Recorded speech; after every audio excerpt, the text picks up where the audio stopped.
فیروزہ اور گندا بیروزہ۔ بازار ابھی بجھا بجھا سا تھا۔ انسان جب اپنی کسی خواہش یا تمنا کی ناکامی پہ پریشان، اداس یا مایوس سا ہوتا ہے تو پھر اسے کچھ بھی اچھا نہیں لگتا۔ جگمگ جگمگ کرتی روشنیاں بڑی بے نور اور اندھی سی لگتی ہیں۔ کوئی ہنسے کھلکھلائے تو بھی اچھا نہیں لگتا۔ خوشبو وحشت پیدا کرتی ہے اور اپنے بیگانے سے لگتے ہیں۔ وہ بازار میں ابھی وہ چہل پہل اور رونقیں نہیں تھیں۔ دکانوں، دروازوں اور نکڑوں پہ ٹھٹ اور نہ ہی ابھی دریچوں، دروں اور بالا جھروں پہ ریشمی پردے پوری طرح سرکے تھے۔ آنکھوں کے ستارے اور چہروں کے چاند بھی تو ابھی نہیں نکلے تھے۔ مومی بازوؤں، انگلیوں، ہاتھوں کی شمع فروزاں ہوتی تو شاہد باز تماش بین، بھڑوے، ہار گجروں والے بھی نکلتے۔ وہ واقف کاروں اور سابقہ ہم پیشہ بروں سے نگاہیں بچاتا ہوا امرت بائی امبالے والی کی سیڑھیوں پہ چڑھ آیا۔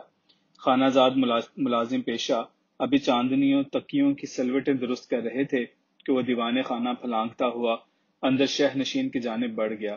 امرت بائی کی نوچی فیروزہ آئینے کے روبرو ایک شعلہ جوالہ بنی بیٹھی اپنے جوڑے میں جوہی کی کلیاں سجا رہی تھی۔ روشنی پہ نگاہ پڑتے ہی اسے جیسے سکتا سا ہو گیا۔ یہ کیا؟ اسے اس کا یوں آنا ایک خواب سا لگا۔ وہ تو ان بازاروں گلیوں سے ناتا توڑ کر بہت دور چلا گیا تھا اور پھر اس بازار کی سب سے چلبلی، خوبصورت، تنتنے اور دمخم والی فیروزہ کے ہاں، اور وہ بھی سیدھا تیر کی طرح اندر چلا آیا تھا۔ موٹے موٹے نین، شفتالو جیسے گالوں اور رس بھرے گنابی ہونٹوں کے پیچھے سچے موتیوں جیسے دانتوں والی فیروزہ فیروز پور کی تعلیم یافتہ طوائف زادی تھی۔ 19-20 کا سن، بوٹا سی قامت، شہاب و اناب رنگت، کالی رین کی طرح سیاہ دراز گیسو۔ وہ مڑی ہوئی دراز سیاہ پلکیں اٹھاتی، جھکاتی تو مقابل کا کلیجہ بھی جھکول کھا جاتا۔ خدا جانے اس بازار میں کیسے بیٹھ گئی تھی۔ اس کے لیے تو کسی ریاست کے ولی عہد کی چھاتی یا گود میں بیٹھنا عین واجب تھا۔ روشنی اسے ایک بیگانہ سی نظر دیکھتے ہوئے دھپ سے بچھی ہوئی دو تہی پہ ڈھیر سا ہو گیا۔ فیروزہ نے ایک مستانہ نگاہی سے اسے دیکھا۔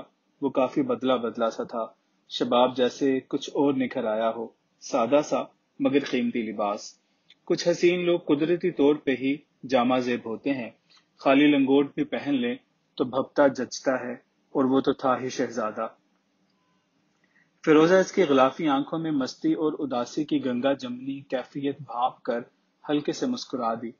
طوائف کی طبیعت اور تربیت بھی نرالی ہوتی ہے۔ اس کے عشرت خانے پہ بندہ گرے یا پرندہ، بجلی گرے یا تجلی، بدماش یا بھلا مانس، وہ سب کا سواگت کرتی ہے۔ وہ انسان اور مزاج شناس ہوتی ہے، دل نوازی اور دلداری کا دریا نہیں بلکہ ایک سمندر ہوتی ہے۔ رجھانا، بہلانا، اشووں اور اداؤں سے دلوں میں سیندھ لگانا اس کا اصل پیشہ اور ہنر اور فن ہوتا ہے۔ ان بازاروں گلیوں میں جانے والے اکثر لوگ ضروری نہیں کہ عیاشی یا بدکاری کے لیے ہی جاتے ہوں، اور یہ بھی نہیں کہ یہاں صرف عیاش، بدکار اور جسم اور ادا فروش ہی رہتے بستے ہیں، بلکہ یہاں منزہ نفس، نیک، با کردار اور بلند اور اعلیٰ اخلاق و اعمال والی ہستیاں بھی فروکش ہوتی ہیں۔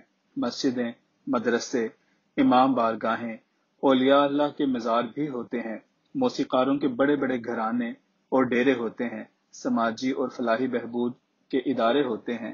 بلکہ دیکھا جائے تو ہماری ثقافت اور فنون لطیفہ کی ساری وراثت کے سوتے یہیں سے پھوٹتے اور پروان چڑھتے ہیں۔ فیروزہ جان گئی تھی کہ یہ جانے بہار اپنے دل میں کوئی غبار لیے ہوئے آیا ہے۔ دل ربائی سے پوچھنے لگی، سلام نہ آداب، تعظیم نہ تسلیم۔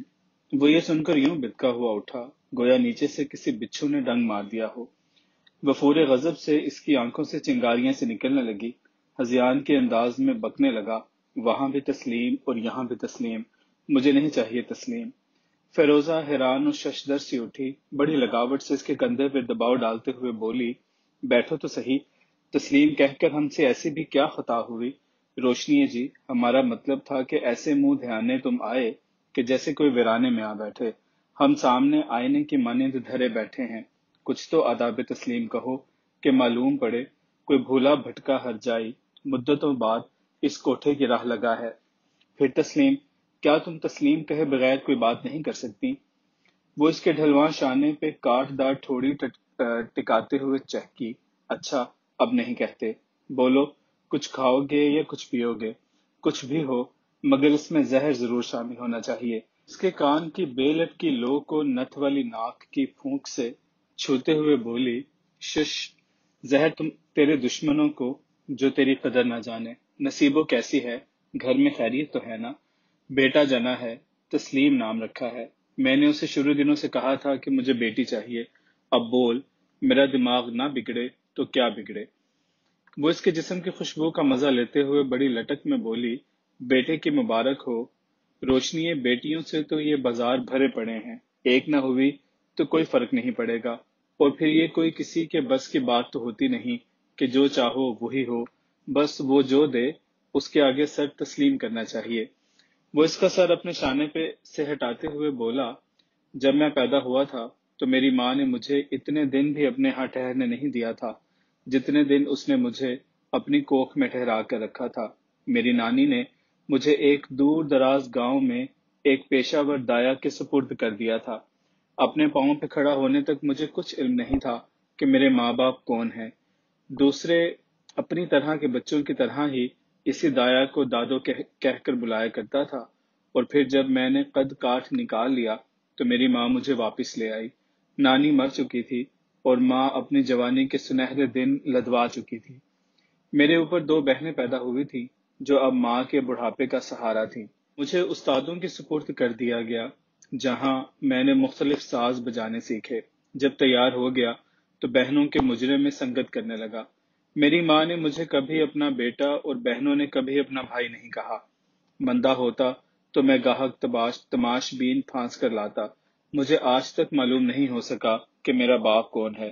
ماں مر گئی تو بہنوں کی کمائی کھانے لگا۔ پھر ایک وقت آیا کہ مجھے پریم رس کو بڑے بڑے سبز باغ دکھا کر زبردستی اپنے ساتھ یہاں لے آئی۔ میں سمجھا تھا کہ وہ مجھے ایک اچھا سا زندہ سمجھ کر ساتھ لائی ہے، یہ تو بعد میں معلوم ہوا کہ وہ مجھے ایک اچھا پرندہ جان کر یہاں لائی ہے، اور جب پرندہ کسی قفس میں قید ہو جاتا ہے تو پھر مشکل سے ہی نکلتا ہے۔ تمہیں تو معلوم ہی ہوگا کہ طوائفوں کے ملازم، ان کے اسیر، ان کے گھر کے پالتو جانور، کتے، بلیاں، طوطے، مینائیں، یہ مر کر ہی وہاں سے نکلتے ہیں، جیتے جی ساتھ نہیں چھوڑتے۔ مگر میں کسی نہ کسی طرح بڑی بی بی کے چنگل سے نکل آیا۔ نصیبوں کے بارے میں تو میں نے کبھی سوچا بھی نہیں تھا، اور نہ ہی کبھی شادی کرنے کا خیال آیا تھا۔ یہ سب کچھ کیسے ہوا میں خود حیران ہوں، جیسے کسی نادیدہ سی طاقت نے مجھ سے یہ سب کچھ زبردستی کروا دیا ہو۔ نصیبو جو کبھی اچانک سامنے بھی آ جاتی تو طبیعت مالش کرنے لگتی تھی، اچانک مجھے اچھی لگنے لگی۔ پھر ایک وقت ایسا بھی آیا کہ مجھے یوں محسوس ہوا کہ جیسے میں اس کے بغیر ادھورا ہوں، میں اس کے بنا جی نہیں سکتا۔ نصیبوں پہ کسی بزرگ کا سایہ بھی تھا، وہ ہر شب اس کے خواب میں آ کر زیارت کراتے تھے۔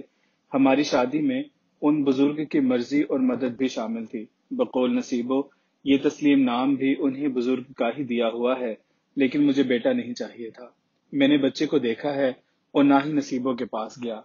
دکان پہ ملازموں کو بٹھا کر میں گرم گرم دماغ کے ساتھ بغیر سوچے سمجھے اس طرف نکل آیا ہوں۔ وہ اٹھلاتے ہوئے کہنے لگی، سنتے آئے تھے کہ خوبصورت، حسین اور من موہنے لوگ اکثر بے وقوف، بے عقل اور پھوہڑ مغز ہوتے ہیں۔ تمہاری کتھا کہانی سن کر مجھے یقین ہو گیا ہے کہ لوگ ٹھیک ہی کہتے ہیں۔ وہ اسے گھورتے ہوئے بولا، یہ سب غلط ہے، اس کا ثبوت تم خود ہو جو نہ پھوہڑ، بے وقوف اور نہ بے عقل ہو۔ ویسے یہ کچھ اگر تم نے میرے لیے کہا ہے تو بھی یہ صحیح نہیں ہے، کیونکہ نہ میں کوئی ایسا خوبصورت ہوں اور نہ… پھر جیسے وہ جھنجھلا کر بولی، اچھا چھوڑو یہ باتیں، سیدھے گھر جاؤ، نصیبہ تمہاری راہ دیکھ رہی ہوگی، اسے تسلی اور مبارک دو، تسلیم کو گود بھر کر چومو، پیار کرو اور اسے اچھی اچھی دعائیں دو۔ پھر بالکنی میں کھڑے ہو کر سامنے طوائفوں کے چوبارے کو دیکھتے ہوئے کہنے لگی، خوش نصیب ہو کہ تمہیں نصیبوں جیسی پاک دامن اور کسی اچھے خاندان کی شریف سی بیوی ملی ہے، جس کے بھاگوں تمہیں بھی اس دلدل سے نکلنے کا موقع ملا اور اولاد نرینہ نصیب ہوئی۔ ایک تم پاگل جو بیٹی کے طلبگار ہو۔ مجھے یہ بھی یقین ہے کہ تم بیٹی اس لیے طلب نہیں کر رہے کہ وہ اللہ کی رحمت ہے، بلکہ صرف اس لیے طلب کرتے ہو کہ تم خود ایک طوائف بنت طوائف کے گھر پیدا ہوئے۔ تمہیں اپنے باپ کا پتہ نہیں کہ وہ کون تھا، ہندو، مسلمان، سکھ یا عیسائی، تم نے نہ آسودگیوں، محرومیوں اور ماں باپ کی ممتا شفقت کے بغیر جو زندگی گزاری، بس اسی کا خوف اور اندیشہ تمہارے دماغ میں گھس کر بیٹھ گیا ہوا ہے، جس کی وجہ سے تم بیٹے سے نفرت کرتے ہو۔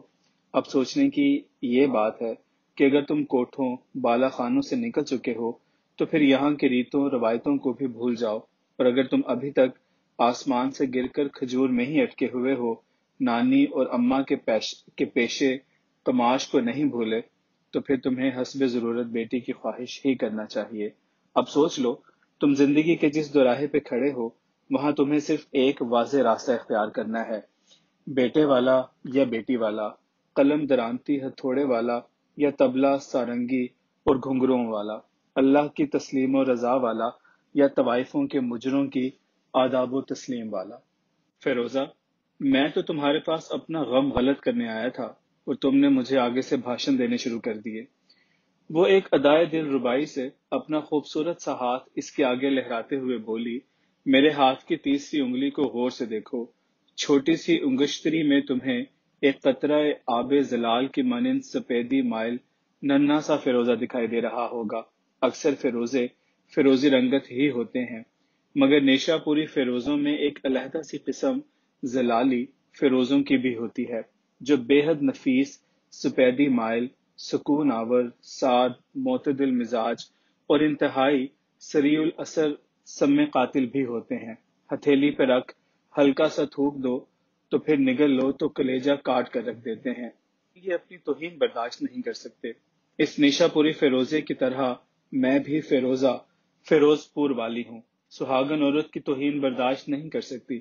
نصیبو تیرے گھر میں بیوی کی حیثیت سے نہ ہوتی تو آج تیری آمد پہ بالا خانے کے دروازے بند اور دل کا دروازہ کھلا ہوتا۔ میں نے آج تک کسی عورت کے خاوند کو بالا خانے پر چڑھنے نہیں دیا اور کسی بے بیوی عیاش کو نچوڑے چھیلے بغیر سیڑھیوں سے اترنے نہیں دیا۔ اور پھر یہاں تو اللہ والی نصیبوں کی بات ہے، اس تسلیم و رضا کی بندی نے تجھے نر بچہ دیا اور تو اس پاکیزہ، معصومہ اور مظلومہ کو جان کنی کی حالت میں چھوڑ کر یہاں اپنا جھوٹا غم غلط کرنے چلا آیا۔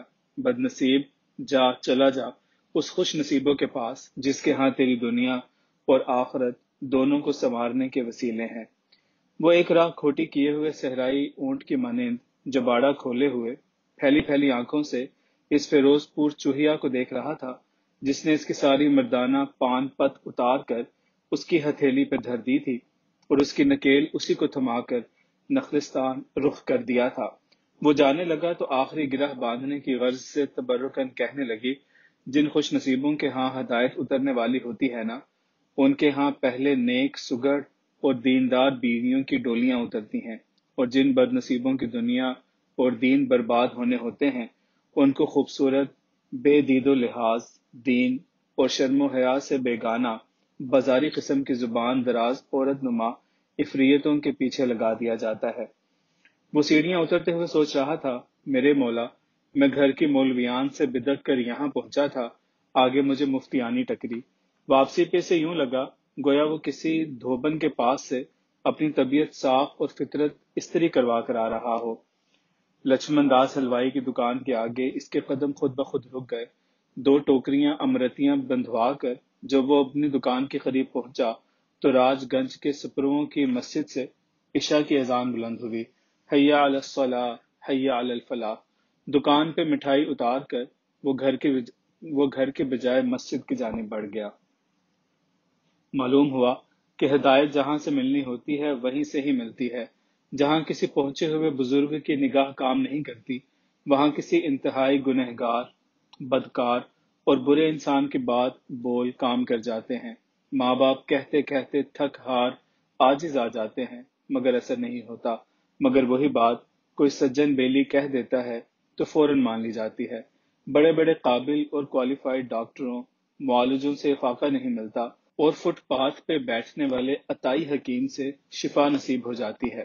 میں نے پڑھا ہے اور بارہا میرے تجربے مشاہدے میں آیا ہے کہ اچھوں، نیکوں اور حاجیوں نمازیوں سے کہیں زیادہ گنہگاروں، خطا کاروں اور بروں کی بات میں اثر ہوتا ہے۔ وہ زیادہ دل پذیر اور دل نشین ہوتی ہے۔ بظاہر برے، بدماش، اجڑے ہوئے اور شرابی کبابی لوگ اچھوں نیکوں سے کہیں بڑھ کر وفادار اور وقت پہ کام آنے والے ہوتے ہیں۔ اکثر اچھے اور نیکوں کے ہاں اپنی پاک تینتی اور دینداری کا زوم اور مان ہوتا ہے، اور بروں، بدکاروں، گنہگاروں کے ہاں عجز ہی عجز، شرمندگی ہی شرمندگی، اور ہر وقت خود پہ لان تان اور توبہ استغفار ہوتی ہے۔ بس یہی شرم اور خود کو مٹ مٹی سمجھنا ہی میرے اللہ کو پسند ہے۔ کہتے ہیں کہ اتنے خالی پیٹ والے بیمار نہیں ہوتے جتنے کہ خوب بھرے ہوئے پیٹ والے بیمار ہوتے ہیں یا مرتے ہیں۔ اسی طرح کبھی کسی کو اپنے سے کمتر نہ سمجھو، خود کو نیک، اچھا، عبادت گزار، ولی اللہ، اور دوسروں کو برا نہ کہو کہ کون جانے کوئی آج کیا ہے اور کل کیا ہوگا۔ قول شخص سے ثبات ایک تغیر کو ہے زمانے میں، شوق خانہ خراب، نہ اجر نہ عذاب۔ مجھے حجرات یعنی پتھروں از قسم جواہرات سے بڑا شغف رہا ہے۔ کیمیا، حکمت، علوم خفی اور ارضی و سماوی استعانتی علوم و عوامل میں ان کا با اہتمام کم و بیش ضرور دخل ہوتا ہے۔ حجرات زندہ بھی ہوتے ہیں اور مرے ہوئے بھی، کچھ بدیر زندہ ہونے والے اور بہت سے بہت جلد مرنے والے بھی ہوتے ہیں۔ ہر دو قسم کسی نہ کسی طور پر فعال ضرور ہوتے ہیں۔ یہ حجرات جہاں اپنا اپنا مخصوص رنگ روپ، اپنے اپنے ساد و نحس، محاسن و معائب، حجم اوزان اور اثرات اور قدر و قیمت والے ہوتے ہیں، وہیں یہ اپنے اپنے مخصوص مخفی اسرار، آدابی تبخیم، فروئی فراری اور افروزی موکلات کے حامل بھی ہوتے ہیں، اور کچھ خصوصی طور پہ روحانی فیوز اور برکات والے بھی ہیں۔ کئی کا ذکر قرآن پاک اور احادیث میں بھی موجود ہے۔ ان کے علاوہ حکمت اور کیمیا کی کتابوں، آسمانی صحیفوں، الواح، ویدوں، شاستروں اور دیگر کئی ذرائع سے ہمیں حجرات، خاص طور پہ شدھ پتھروں کی اہمیت اور خصوصیات کا اندازہ ہوتا ہے۔ ان میں خصوصی طور پہ ہمہ اقسام رنگ و اثرات عقیق، فیروزہ، مرجان، مروارید، سنگ ستارہ، زبرجد، ہیرے کی 5 اقسام، ابرقی، سیمابی، بلوری، زاغی اور سحری، سنگ سلیمان، سنگ یشب، سنگ مریم اور سنگ داؤدی قابل ذکر ہیں۔ آج سے بہت برس پہلے مجھے ایک لوح بنانے کے لیے سجری الوری فیروزے کی بے داغ کچی کنی کی ضرورت پیش آ گئی، جو حجم اور سائز میں چھوٹے مسور کے برابر ہو۔ تراش خراش سے مبرہ ابابیل کا ٹپکا ہوا آنسو، ایسا قدرتی دانہ قیمتی ہی نہیں نایاب بھی ہوتا ہے۔ فیروزے کے تھوبے میں کسی مقدر والے کے ہاتھ لگ جائے تو لگ جائے، ورنہ کسی کو نہیں ملتا۔ ایسے نایاب قدرتی تراشے ہوئے بے داغ بیش قیمت دانے شاذ ہی کہیں دکھائی دیتے ہیں۔ چند ایک ایسے فیروزوں کی زیارت میں نے بھی کی ہے۔ ایک دانہ ملکہ موسیقی روشن آرا بیگم کے پاس تھا، جو ننھی سی انگشتری میں جڑا ہوا تھا۔ بقول ان کے یہ استاد عبدالکریم خان نے انہیں انعام میں دیا تھا۔ دوسرا عشرت جہاں ببو، پرانی اداکارہ، کی ناک کے کوکے میں آویزہ تھا، جسے وہ جان سے عزیز رکھتی تھی۔ شاہنور اسٹوڈیو میں انور کمال پاشا مرحوم کی فلم قاتل کے سیٹ پہ عشرت جہاں، پاشا صاحب، فلم سٹار آزاد، نیر سلطانہ، اس کی والدہ، ایمی منوالا، اس کی ممی، اور بھائی نومی، سبیہا وغیرہ بیٹھے کھانا کھا رہے تھے۔ عشرت جہاں ببو کو آج کی نسل تو کیا، پرانے لوگ بھی ٹھیک سے نہیں جانتے تھے کہ وہ کیا چیز تھی۔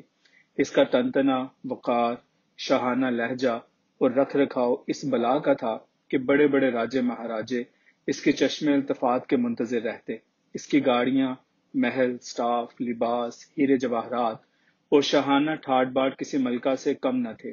اس کی تو جوتیاں بھی قیمتی حجرات سے مزین ہوتی تھیں۔ خیر، بات اس کی ناک کی کیلی میں جڑے ہوئے ابابیل کے آنسو یعنی الوری فیروزے کی کنی کی تھی۔ جب جوانی گہنائی، وقت نے کروٹ بدلی اور وہ پاکستان آئی، تو گزری جوانی کی طرح اس کے بچے کچھ اثاثوں میں یہ ناک کی کیل بھی تھی۔ وہ بڑے ٹھسے سے بیٹھی کھانا کھا رہی تھی۔ دن کا وقت، باہر لان میں شوٹنگ ہو رہی تھی۔ میرا اچانک ادھر سے گزر ہوا۔ خلیل قیصر مرحوم کے ایک اسسٹنٹ سے میری اچھی خاصی الیگ سلیگ تھی۔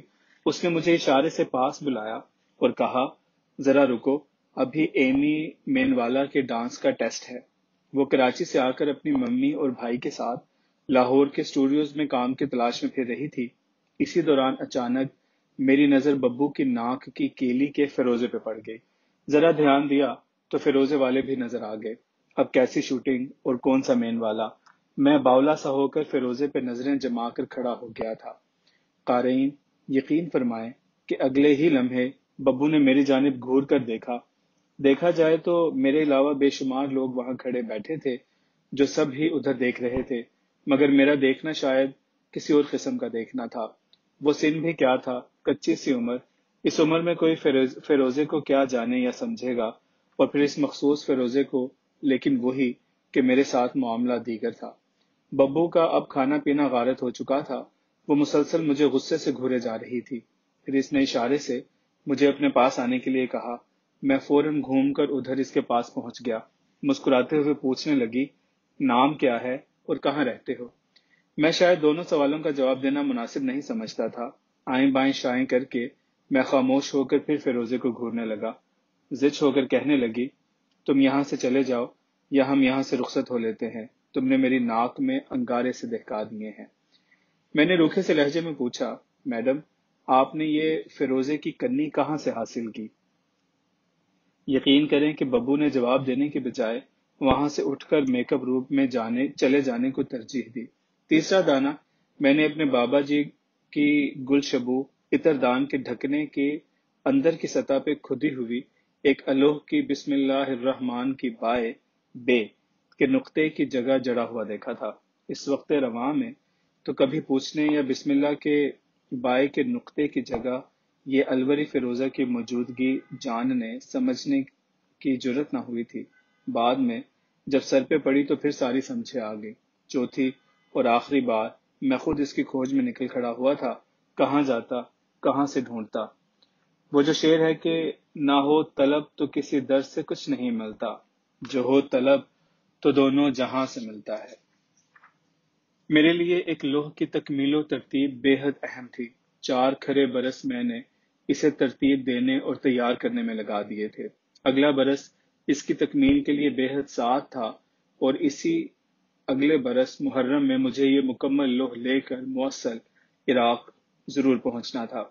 اسی اہمیت کے پیش نظر میں اس کی کھوج اور تلاش میں نکل کھڑا ہوا، اور تو کچھ نہ سوجھی۔ میرے ایک دیرینہ کرم فرما جو ایک بہت نامور خاندانی حکیم ہے، پکے پنجابی لاہوریے، عربی، فارسی، اردو، سنسکرت کے عالم اجل، پنجاب یونیورسٹی کے پرانے گریجویٹ، مسلمانوں سے زیادہ مسلمان مگر ہندو ہیں۔ میں ان کے ہاں دہلی پہنچ گیا۔ نئی بستی نظام دین ایکسٹینشن میں رہتے ہیں۔ بیٹیاں بیٹے انڈین ایئر لائن میں بڑے بڑے عہدوں پہ تھے۔ یہ حکیم صاحب خوب مفت ہوائی سفر کرتے رہتے ہیں، کبھی امریکہ، کبھی انگلینڈ، کبھی کہیں، کبھی کدھر۔ دنیا بھر میں ان کے عقیدت مند اور مریض موجود ہیں جو ان کی خاندانی ویدک سے فائدہ اٹھاتے رہتے ہیں۔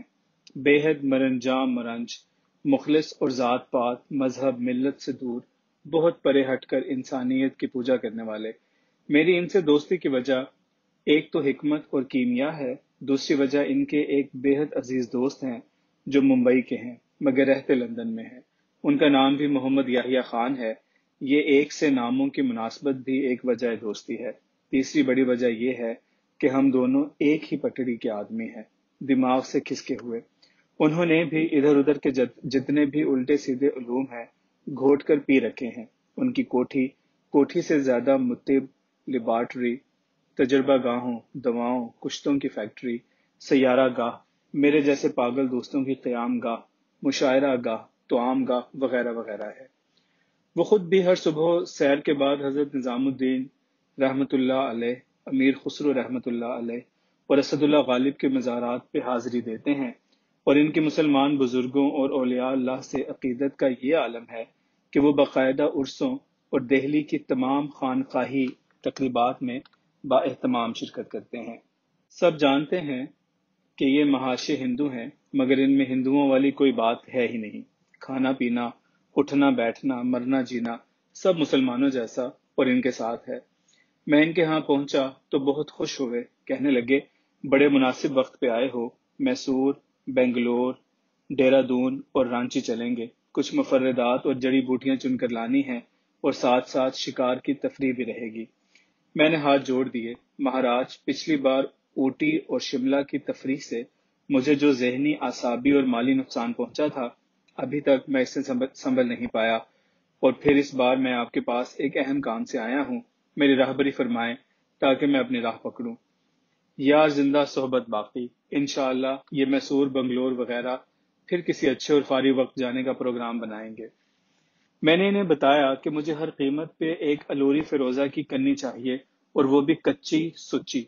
فٹ سمجھ گئے، پوچھنے لگے کسی اکھر یا جنتر کی مینڈ میں لگانی ہے، یا انگشتری میں جڑوانی ہے، یا پھر مہاراج مجھے ایسے ہی کسی مقصد کے لیے چاہیے۔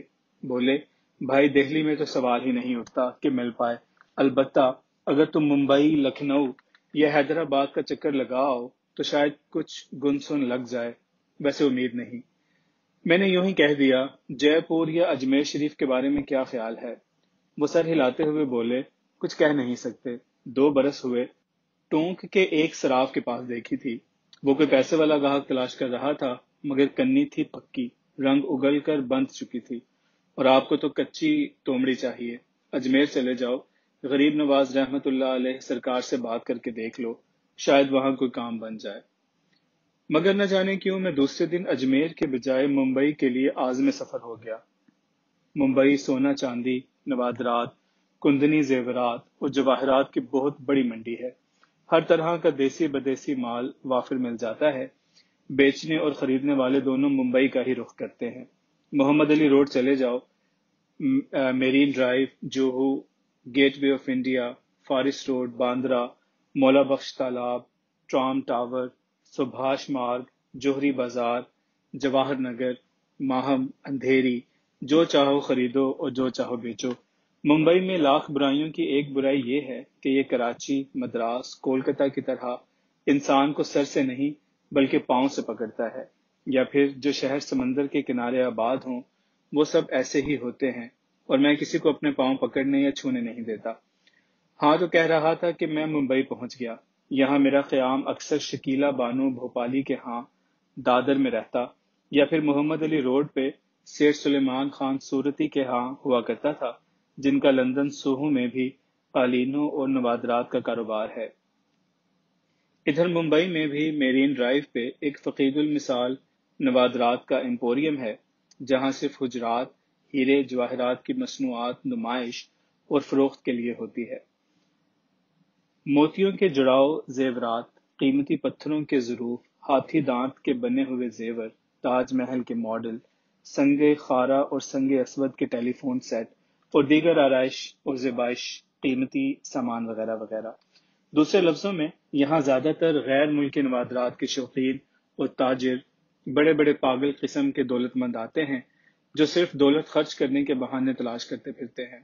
50,000 کی چیز کو 2.5 لاکھ میں خرید کر فخر محسوس کرتے ہیں، یا پھر ایسے لوگ جو کسی خاص چیز کے متلاشی ہوتے ہیں۔ اس ایمپوریم میں بہت ہی خاص مال آہنی تجوریوں میں ہوتا ہے، جو صرف مخصوص قسم کے گاہکوں اور صاحب حیثیت لوگوں کو دکھایا جاتا ہے۔ میری موجودگی میں ایک دفعہ کوئی معزول قسم کے راجہ صاحب اپنی غیر ملکی بیگم کے ساتھ تشریف لائے۔ آدھے گھنٹے کے اندر اندر وہ 10 لاکھ روپے کی خریداری کر کے چلے بھی گئے۔ اپنے لیے انہوں نے ہیرے جڑے کف لنکس، اور ان کی غیر ملکی بیوی نے اپنے لیے ہاتھی دانت کا بنا ہوا سگریٹ ہولڈر پسند کیا، جس پہ پنے، یاقوت اور نیلم کے نگینوں سے بنا ہوا سانپ لپٹا ہوا تھا۔ میں نے دیکھا کہ اس سانپ کی دونوں آنکھیں ابابیل کے آنسو رنگ پکڑے ہوئے الوری فیروزوں سے جگر جگر کر رہی تھی۔ گو اس سانپ کی آنکھوں میں جڑے ہوئے فیروزوں کو دیکھے ہوئے ایک زمانہ بیت گیا، مگر اب بھی میرے ذہن کے کمپیوٹر میں یہ منظر محفوظ تھا۔ اب میں اسی امید پہ سیٹ سلیمان صورتی کے فرزند ارجمند سیٹ مصطفیٰ علی صورتی کا مہمان ہوا تھا کہ شاید ان کے ہاں سے مجھے مطلوبہ فیروزہ مل جائے، یا ان کی وساطت کوشش سے میرا کہیں کام بن جائے۔